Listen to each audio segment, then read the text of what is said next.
Hey there, it's Art Stewart from Strategic Impact Partners, and this is What Matters Most on LinkedIn and YouTube. And I have with me today Dan Pontefract, and Dan has Worklifebloom, his latest book. He's an author, a corporate human capital expert, culture guy, all things knowledgeable about what's happening in the world of human capital right now. How are people experiencing a recalibration coming out of COVID between work and life obligations? So Dan, welcome.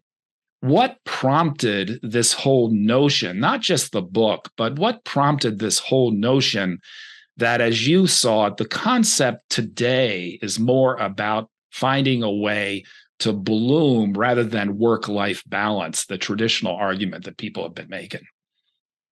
What a fantastic opening question. We'll get right to it. I was noodling the idea, perhaps, Art, of titling the book Work Life Doom, or maybe Work Life Gloom. They all rhyme. And that's kind of unfair to a degree because there's lots of people who are blooming, but that's kind of the point, is that I found myself, Art, to be walking irony. Here I am, an individual with a ton of in the trenches experience with full-time executive gigs, purporting for years that work-life balance was a thing and that employee engagement was a thing and that we should be measuring the engagement of employees. How terrible a term is that? And that we had set up ourselves, the constructs in an organization, that we could balance between work and life. And both of those concepts, Art, couldn't be further from the reality truth. And so here's a guy, me, whom 12-ish years ago started writing his first book. And in that book, one of the opening kind of points I make is employee engagement is terrible. It's stuck at 30% and has been stuck at 30% for the better part of about 15 years. And if you fast forward 12 years from when I wrote that first book, nothing's changed. Nothing. Everyone is still the same engagement levels. And I'm thinking to myself on one of those famous Dan Pontefract bike rides, why? Like, what is happening? I just don't get it. And so I'm thinking about this in 2019 and 2020, the pandemic hits. I'm still noodling the idea of, well, why? And sure enough, I think in part my thinking and then the pandemic exacerbated the reality. Yeah. And the reality is we have a work-work imbalance, and it's gotten worse since that first book I wrote. And I got data if you want to hear from me on that one. But then secondly, I thought, well, the term itself, employee engagement, let's unpack that. So first of all, we're calling human beings employees. Okay, well, we just talked about work-life balance. Are you an employee in life? So let's just leave that for a second. And then, I'm thinking to myself, well, if we're trying to measure engagement and it hasn't changed, either we're measuring the wrong thing, or perhaps engagement is an outcome of the things we're not doing in the constructs of an organization that purports work-life balance. I say often that our lives shape our work, nevertheless, our work shapes us. So what are we doing if we're not creating the constructs and then trying to measure something that's an outcome? So secondly, that's a big answer. Secondly, I found that, Art, it's impossible. It's impossible to be engaged all the time. Right. So yeah, what happened to the bad hair day, right? Right. Well, I have one of those every day. So you kind of ask yourself, well, if work and life are cyclical, or you go into these, eras, to use a Taylor Swift term, I'm pretty hip with my teenager daughters, right? The fact is that we go in and out of these different eras, these cycles, these situations. So in a work example, maybe you move teams and you have a new boss and a whole bunch of new people around you. So will you trust everyone right away? Do you feel like you belong? What if the company got acquired and you're safe, so you didn't get fired or terminated or put on the list, but now you're like, oh my gosh, the Austrians bought us. What I don't know anything about Vienna. Was Drucker from there? Like, anyway, you just go on, you start questioning things. But then you got life. And so you might move cities because your beloved partner was transferred. And so you're like, well, I'm going to follow him or her. And now you're in a city, Cleveland, let's say, and you've lived your whole life in Raleigh. And you're like, wow, what's where's the water, right? It just goes on. And so you have all these life questions now, and you're going to bring that into work. So why do we measure engagement if we know that there'll be ups and downs, there'll be cyclones and tornadoes and hurricanes and earthquakes, that the sun doesn't always shine, that there are droughts, there are floods. And so metaphorically, we're basically plants. We go through cycles.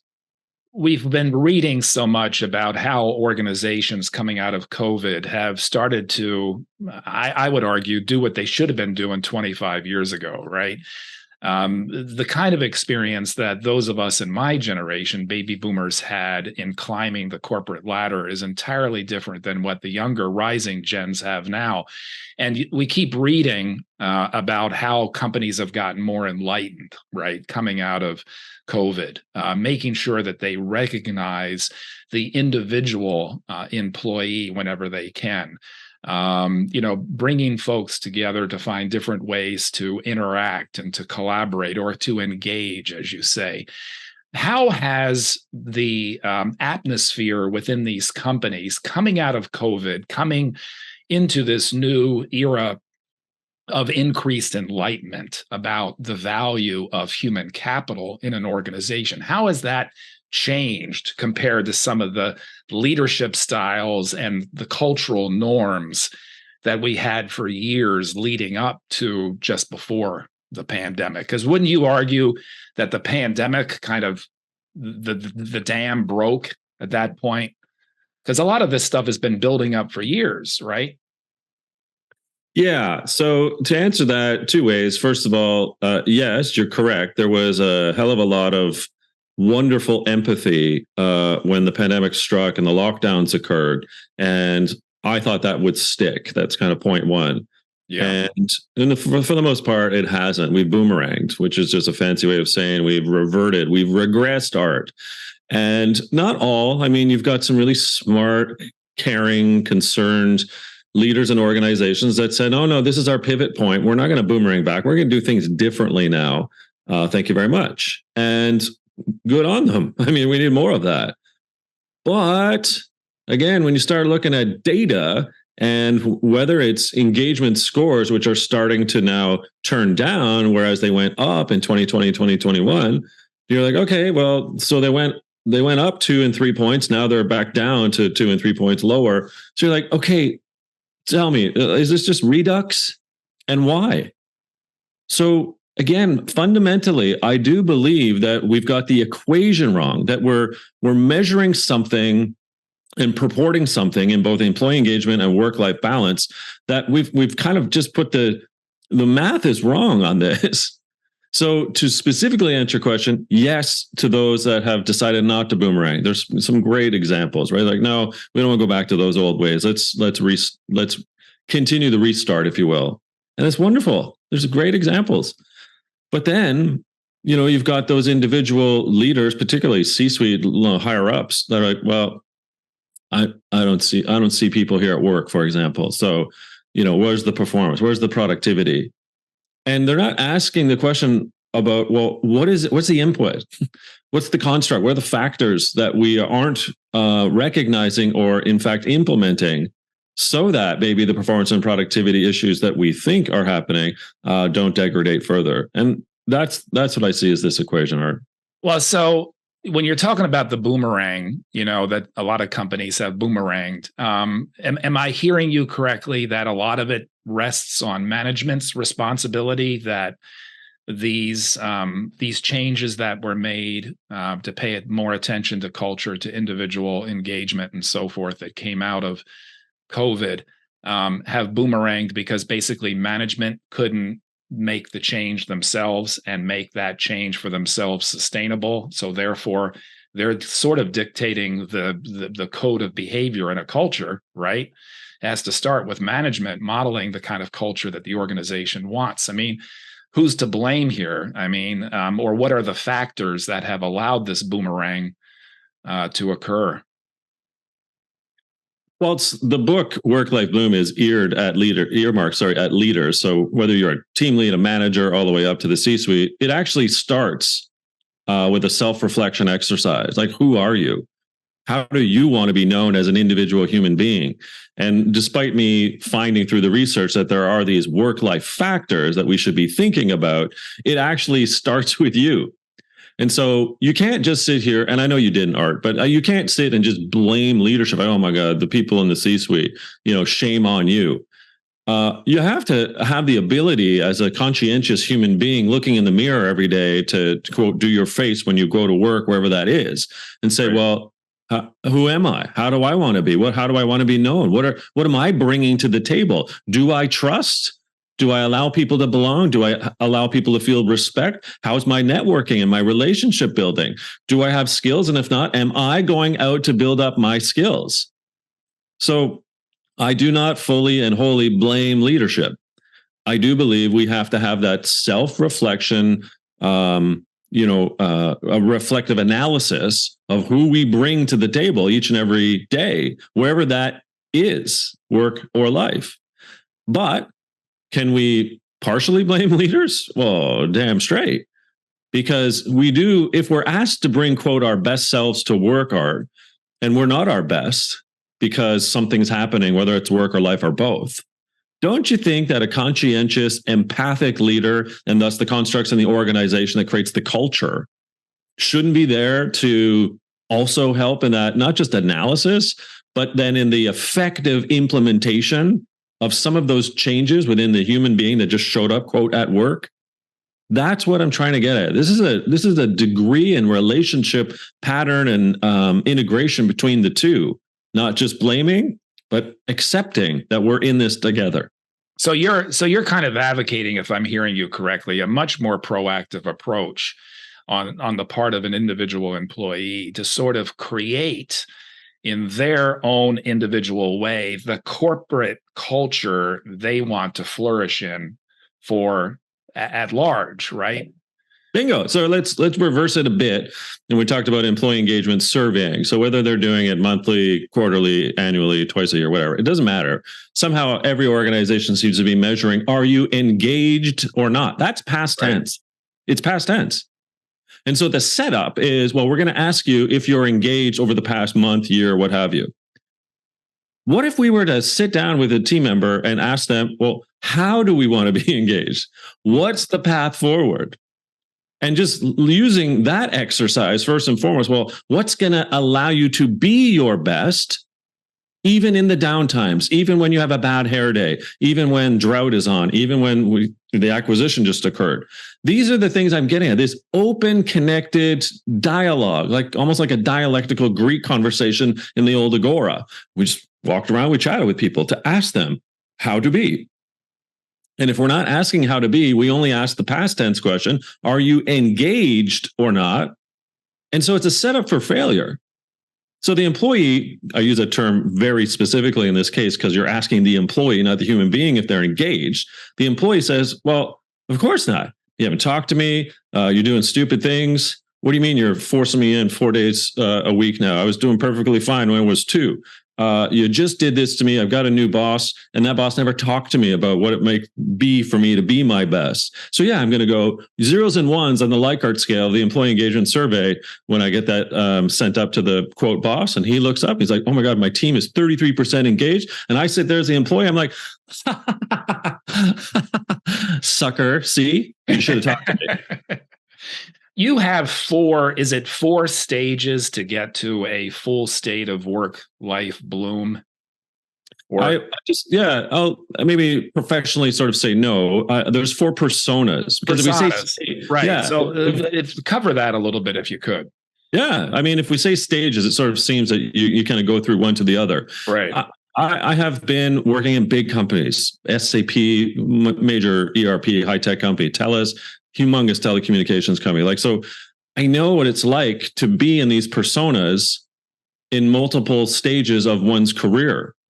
And so that's my point, is that I'm never going to be blooming all the time either, let alone engaged.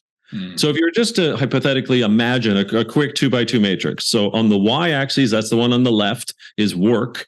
On the x-axis, that's the one at the bottom, that's life. If work is awesome, so that's up in the top left, and life is finally pretty clear, you know who you are as a human being, as an individual, so let's call it clear. Up in the top right of the 2x2 is clearly you're blooming. It's like, oh, I'm like a flower. It's like, okay, I see the sunrise. I got some rain. My nutrients are here. My pH level in the soil is pretty cool. All right, I'm blooming. But no flower really blooms all year. No beanstalk grows all year. Right? There are these personas of I guess the agricultural lifespan.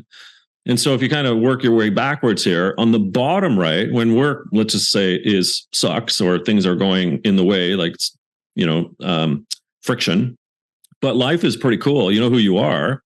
You're like, well, I'm kind of stunted. I'm like, well, I'm not quite there yet. I'm not blooming, but I'm stunted. I'm kind of wilting a bit because I know who I am, but my workplace is a gong show. The reverse on the top left, when work is really awesome and clear, boss supports you, team norms are pretty good, right? Everyone's like, yeah, I get what we're doing. But you don't know who you are. Maybe you don't feel respect or value. You don't have agency, whatever. Like these good questions. But it's not totally blooming, but you're budding. You're like just about to peek through art, right? And then the reverse of being chronically disengaged, which is what Gallup and others call it.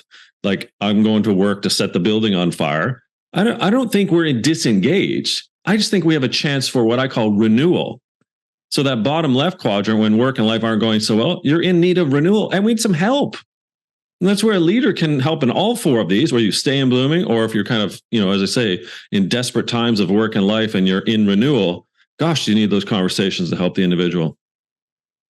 Well, so what is it though? Because I mean, we've been schooled for a while now, right? Work-life balance, right? So we've been schooled to think work, life, and then in the middle we try to find this balance. And if I'm hearing you correctly, you're sort of advocating a more holistic approach to how one integrates and makes more smooth the interdependencies between one's work or career or job and everyday life and fulfillment of everyday life. Help me understand how, from an internal standpoint, it's different. I mean, is there a short list of things that people can do to sort of move more into a work-life bloom framework from the old kind of separatist view of it,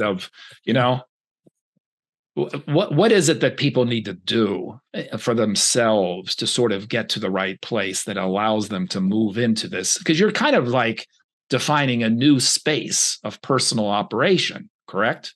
Yeah, I think so. Mentally, emotionally, and physically. Yeah, I that's well said. I mean, I wish I had written that in the preamble to marketing the book. Pretty good, Art. I would say this, that as I mentioned, it starts with you, and you have to almost have these existential crises questions of yourself in the place in which you work and in your life. So, for example, a couple of the work factors, the ones on that left or the y-axis, right? If purpose is one of them. What I found and discovered is that if people aren't connected to what the organization stands for, and all of a sudden now you're going into work with doubts, it sort of behooves you as an individual to ask the question, well, what do they stand for? Am I aligned to its purpose? And if you're not aligned to its purpose, or it lacks one, so it hasn't declared it, it doesn't measure up to it, it doesn't suggest it wants to help community and stakeholders, not just shareholders, and so on and so forth, then you have a responsibility to yourself, almost a self-fiduciary responsibility, to say, well, what am I going to do about this? Like, can I help maybe with the organization? Can I lead a task force, a tiger team, to maybe help them see the light on what purpose might be? Or are they kind of stuck in their ways and nothing's going to come to fruition with this? So maybe I start asking the question, well, purpose is really important to me. And if so, maybe I got to start putting on my boots and finding somewhere else where my purpose, my personal and my role purpose is aligned. And that's kind of like the existential questions we should be asking ourselves, is that it's not all up to the C-suite and the senior leaders. it starts with ourselves. Let me flip it over to one of the life factors. So let's say there's 6 of them. Well-being, actually, there's a good one.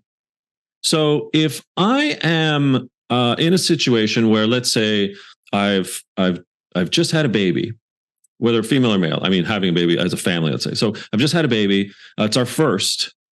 I have no idea what I'm doing. I'm 28 years old. I'm 35, whatever your age is. And you're like, this new thing has shown up in my life and it's completely distracted me.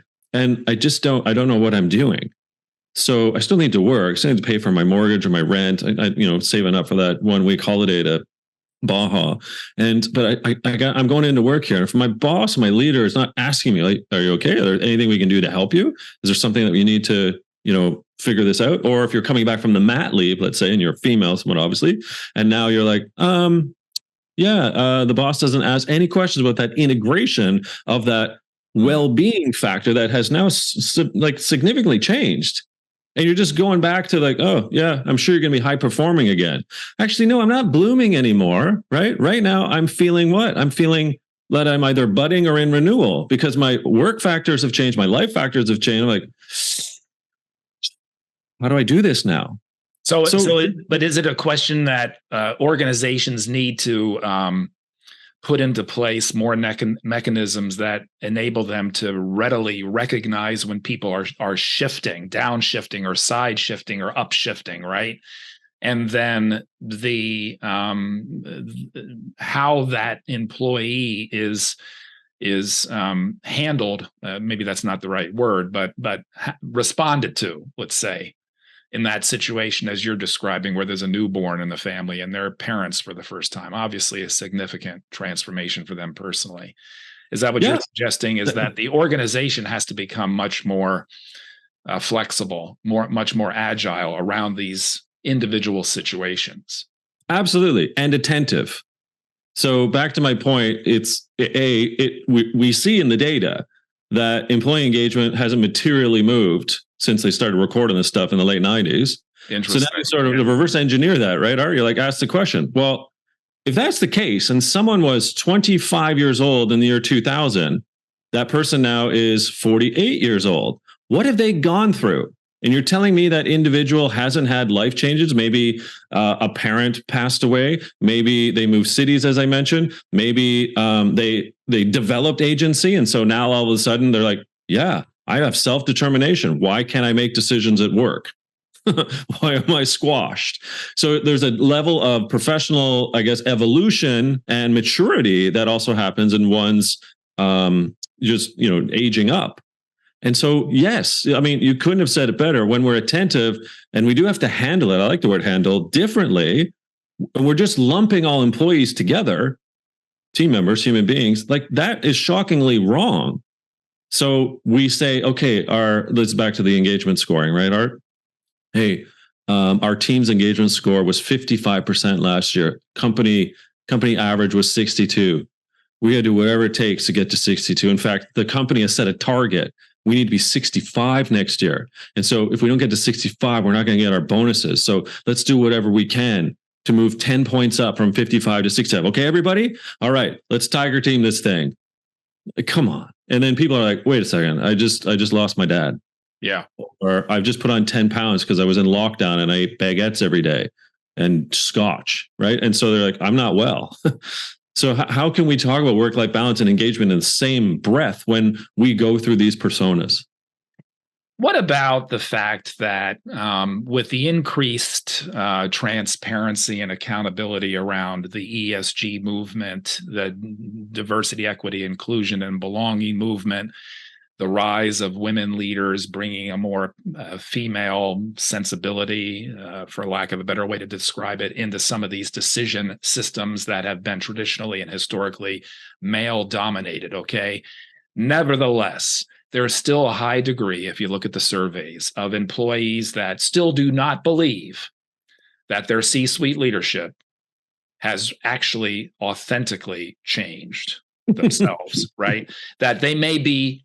So there's this new phrase out a lot, performative what? Performative leadership, performative caring, performative empathy, right? And the rising gen are particularly good at sniffing this stuff out, the phony baloney stuff. So what do you do if you are in a company in which there is kind of a collective will to evolve the culture and to evolve the everyday work experience along some of the lines that you're describing, this kind of blooming concept? But you've got old guard management that is being very performative in how it says it cares. But everybody knows from history and other ways of finding out about who these leaders are, they don't really care. So what do you do? Oh my gosh. Because there are a lot of organizations out there like that. Oh my gosh, by the thousands, Art. I think one of the things we should be doing is actually paying attention to that younger generation. And you need only spend half an hour on TikTok to sort of see what's happening. So it's more a case of this is a really kind of like fundamental people-driven grassroots movement in which people are pushing back on the old assumptions about the cultural behavioral norms in companies and finding ways, as you've described, like through social media in your face, in a way, kind of letting the management know when they're full of it. Yeah, I mean, we've seen, this is not a pro-union, anti-union thing, but we've seen what union involvement did in the 60s, 70s, and 80s.